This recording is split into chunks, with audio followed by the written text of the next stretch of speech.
خدا کی قسم جو یہ کہے نا صحابہ نے جاگیریں بنائی ہیں، جو یہ کہے صحابہ کرام بڑی بڑی جائیداد بنا کے چلے گئے، جو یہ کہے کہ صحابہ کرام صرف مال غنیمت کے لیے جہاد کیا کرتے تھے، حضرت ابو قتادہ رضی اللہ تعالیٰ عنہ صحابی رسول ہیں، آپ ارشاد فرماتے ہیں اور تمہیں حضور کے صحابہ کا مرتبہ معلوم ہی کوئی نہیں، فرماتے یہ وہی صحابہ ہیں جو مکہ المکرمہ میں کاروبار بھی کیا کرتے تھے، مکے میں عالی شان گھروں میں بھی رہا کرتے تھے، مکے کی بڑی بڑی جائیداد ان کی ملکیت تھی، لیکن جب یہ مصطفیٰ کے غلام بن گئے، جب دائرہ اسلام میں داخل ہو گئے اور میرے آقا نے فرمایا اے صحابہ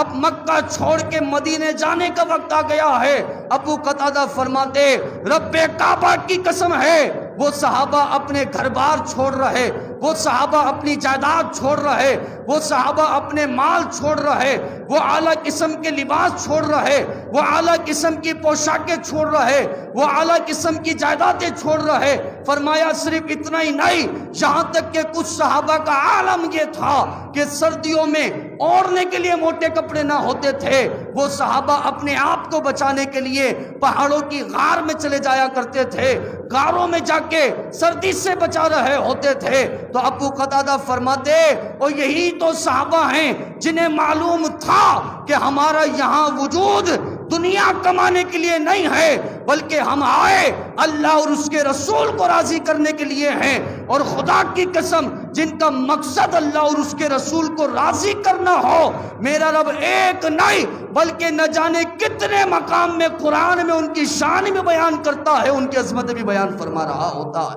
تو کہا حضور والا یہ جواب ہے کہ اللہ تو یہ بیان کر رہا ہے کہ ان مہاجر صحابہ نے اپنا گھر چھوڑ دیا ہے، اپنا مال چھوڑ دیا، اور آپ کہیں وہ گھر بناتے تھے، وہ مال بناتے تھے، تو میں قرآن کو تسلیم کرنے والا دنیا کے کسی مولوی کی بات کو تسلیم کرنے والا نہیں۔ اگر وہ مولوی قرآن کے مطابق بیان کرتا ہے تو ٹھیک ہے، میں ایکسیپٹ کرتا ہوں، آپ حوالہ مانگیں نا، صحابہ کا جائیداد بناتے تھے، آپ حوالہ مانگیں، آپ کیوں سن کے آ جاتے ہیں؟ یہ ہماری کوتاہی ہے کہ ہم سن کر آ جاتے ہیں۔ آپ کا بتائیے قرآن کی کون سی آیت ہمیں یہ بیان کرتی ہے؟ پوچھئے ان سے،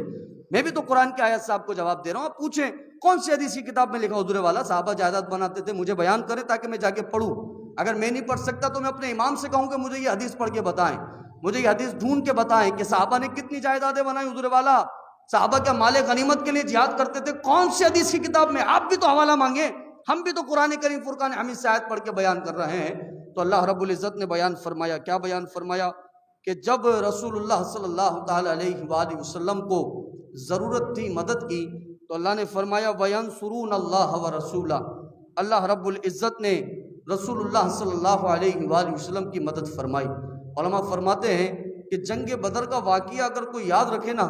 تو جنگ بدر وہ واقعہ ہے کہ جس میں اللہ نے فرمایا کہ پہلے ہم نے 3000 فرشتے نازل فرمائے، پھر 5000 فرشتے جنگ بدر کے میدان میں نازل فرمائے۔ علماء فرماتے ہیں کہ یہ اللہ کی مدد تو ہو گئی، لیکن اللہ نے قرآن میں یہ بھی فرمایا ہے کہ اے محبوب ہم نے ایمان والوں کے ذریعے آپ کی مدد فرمائی۔